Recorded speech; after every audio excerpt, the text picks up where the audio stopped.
How does this tariff game end for real estate? That's what we're going to cover in this monthly market report.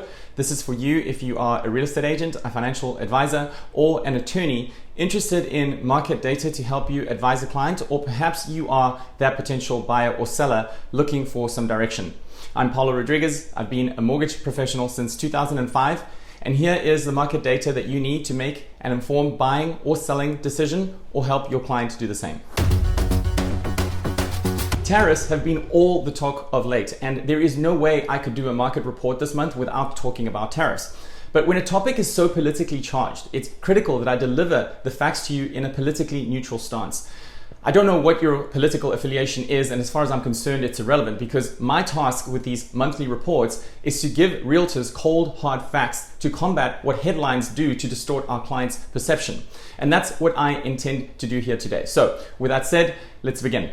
As of the time of this recording, the Trump administration has suspended tariffs for 90 days on countries that have demonstrated intent to negotiate, but has not reached a deal with China and is in fact attempting to make an example out of China due to their retaliation. As a result, China and US are playing a game of high-stakes chicken because they are both poised to do massive economic harm to each other. At some point, a deal will be reached, perhaps already by the time you're watching this. But in the meantime, we need to understand the ramifications of what happens when the world's two trading superpowers go head-to-head as they are now, and what that means for us in real estate.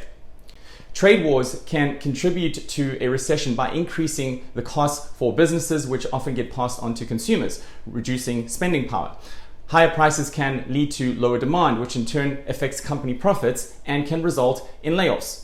Additionally, uncertainty in trade policies can make businesses hesitant to invest, slowing economic growth. All these factors combined can create a ripple effect, potentially leading to a recession.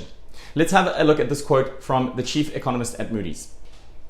I'm raising my odds that a recession will begin sometime this year, up to 40% from the 15% at the start of the year. Last week's economic data were disconcerting, including the slide in consumer confidence, punk consumer spending, and persistently high inflation. But what does that mean for the housing market? What is a recession going to do? Well, if you've been following me since the pandemic, then you are no stranger to this slide. This data is from CoreLogic, and it shows how home values have performed during the last 6 recessions. I'll address 2008 in a moment, but you will notice that 1991 was the only other year in which values went down, and very slightly at that. If you watched my report last month, you will remember that besides the years of the financial crisis, 1991 was the only other year since 1942, in other words, the last 83 years, during which home values went down. So why was 2008 so different, and why is it an outlier that is not about to repeat? Here's a clip from last month speaking to exactly that. The last 83 years include a world war, other wars including the Cold War, which involved fear of nuclear war, recessions, the runaway inflation of the 70s, the savings and loan crisis of the 80s, and a whole bunch of other bad stuff that also happened, like a global pandemic. And yet outside of the financial crisis, there was only 1 year where values went down on a national basis. So that just goes to show how much of an outlier event the financial crisis was, and it is an error to extrapolate from that and assume that we will see another crash just because prices have gone up the way they have.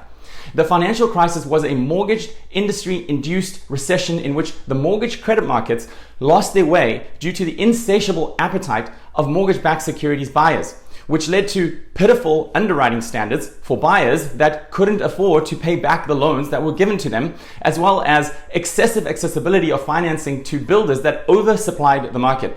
It was the perfect storm. Neither of those critical ingredients for that kind of a mess exists today. Underwriting standards have been extremely healthy since 2010, and builders were hit so hard after the financial crisis to the extent that they have underbuilt ever since. And all of this, of course, with an ever-growing population. In other words, demand. So what you can take away from that is that 2008 is not about to repeat, despite what you might be reading in the media. Housing typically holds up very well during a recession, and the primary reason is that a recession leads to lower interest rates, which increases purchasing power, which in turn is supportive of housing prices. Take a look at this data from Freddie Mac, which shows you what a recession has typically meant for mortgage rates. As you can see, in every case, rates have come down. That's not to say we won't see some volatility, but rates will come down.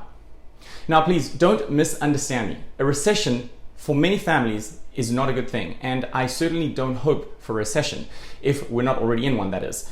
I'm just simply stating that a recession, historically speaking, is not a bad thing for the housing market, and our clients are being led to believe otherwise by headlines that are designed to terrify rather than to clarify.